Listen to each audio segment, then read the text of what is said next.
السلام عليكم ورحمة الله تعالى وبركاته. نحمده ونصلي على رسوله الكريم أما بعد.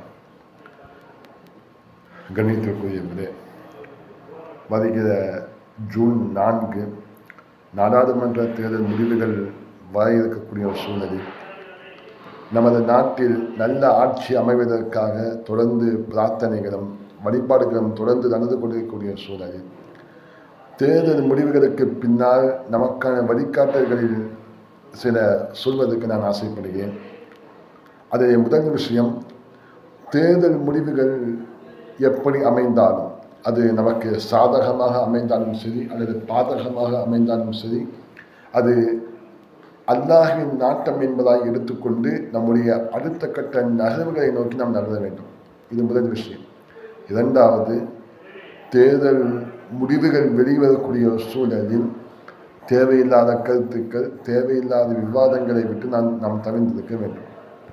இந்த நாட்டிலே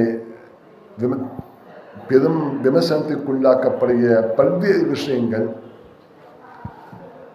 கண்டு கொள்ளப்படாமல் இருப்பது என்பது நாம் எல்லாம் பரவலாகவே உறைந்த விஷயம்தான். உதாரணமாக, நமது நாட்டிலே EVM விஷயங்கள் சம்பந்தமாக பல்வேறு கருத்துக்கள் சொல்லப்பட்டாலும் அந்த விஷயங்கள், கருத்துக்கள் காலப்போக்கிலே கண்டு கொள்ளப்படாமல் இருப்பது என்பதெல்லாம் நாம் கண்கூடாக பார்க்கிறோம். அந்த அடிப்படையில் தேர்தல் முடிவுகள் வெளிவரக்கூடிய சூழலில் தேவையில்லாத கருத்துக்கள், தேவையில்லாத விவாதங்கள் செய்வதை விட்டு நாம் தவிர்த்திருக்க வேண்டும். அதை ஒட்டி ஆக்கப்பூர்வமான விஷயங்களை நோக்கி நாம் பேசி அதை நோக்கி நம்முடைய சமுதாயத்தை பயணிக்க செய்ய வேண்டும். இது இரண்டாவது. மூன்றாவது, தேர்தல் முடிவுகள் எப்படி அமைந்தாலும் நம்முடைய வாழ்க்கையை மாற்றாத வரைக்கும் இந்த உலகத்தில் எதுவும் மாறாது. நம்முடைய வாழ்க்கையை சரி செய்வது விஷயத்தை நாம் கவனம் செலுத்த வேண்டும். குறிப்பாக நம்முடைய வழிபாட்டு தலங்களுக்கு வெளியே உள்ள வாழ்க்கை, பெரும்பாலும் நம்முடைய வாழ்க்கை என்பது ஒரு குறிப்பிட்ட வழிபாட்டு தலங்களுக்குள்ளாகவே மட்டுமே நம்முடைய வாழ்க்கையை சுருக்கி கொண்டு வழிபாட்டு தலங்களுக்கு வெளியே உள்ள வாழ்க்கை விஷயத்திலே எந்த விதமான கவனம் இல்லாமல் இருப்பது என்பது அது பின்னாட்களில் நமக்கே அது ஆபத்தாக முடிவதற்கு வாய்ப்பு உண்டு. இந்த உலகத்தில் நடக்கக்கூடிய பல்வேறு விதமான சோதனைகள், கஷ்டங்கள் அப்படி என்பது நம்முடைய வழிபாட்டு தலங்களுக்கு வெளியே உள்ள வாழ்க்கை சரியில்லாதன் காரணமாகத்தான் பெரும்பாலும் ஏற்படுகிறது.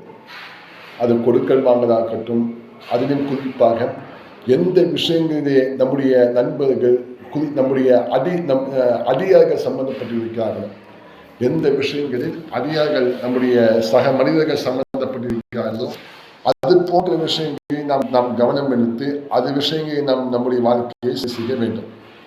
அப்படி செய்யாத பட்சத்தில் நமக்கான சோதனைகள், நமக்கான கஷ்டங்கள் தவிர்க்க முடியாது.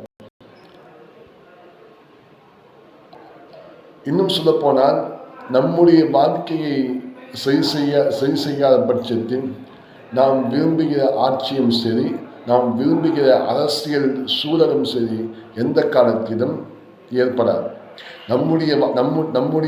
அப்படி ஒருவேளை நம்முடைய வாழ்க்கையை சரி செய்யாத பட்சத்தில் ஆட்சி மாற்றங்கள் நிகழ்ந்தாலும் ஆட்சி முறைகள் எந்த காலத்தில் மாறாது. அதனால் முடிந்த வரைக்கும் நம்முடைய வாழ்க்கையை சரியாக்குவது விஷயத்தை நாம் கவனம் எடுக்க வேண்டும். அப்படி எடுத்தோம் என்று சொன்னால் நாம் விரும்புகிற, நாம் பிரியப்படுகிற அத்துணை விஷயங்களும் நம் கண் முன்பாகவே நாம் காணலாம். அல்லாஹு தஆலா தௌஃபீக் செய்வானாக. அல்லாஹு தஆலா இந்த நாட்டிலே அனைத்து மக்கள் விரும்பக்கூடிய நல்ல ஆட்சியை ஏற்படுத்தி தருவானாக. அதே சமயத்தில் நாங்கள் செய்த பாவங்களின் காரணமாக எங்கள் விஷயத்தில் உன்னை பயப்படாத, எங்கள் மீது இறக்கப்படாத ஆட்சியாளர்களை எங்களிலே சாட்டிவிடாதே என்கிற துவாக்களோடு நீங்கள் துவா செய்யுங்கள். وآخر دعوانا أن الحمد لله رب العالمين. السلام عليكم ورحمة الله تعالى وبركاته.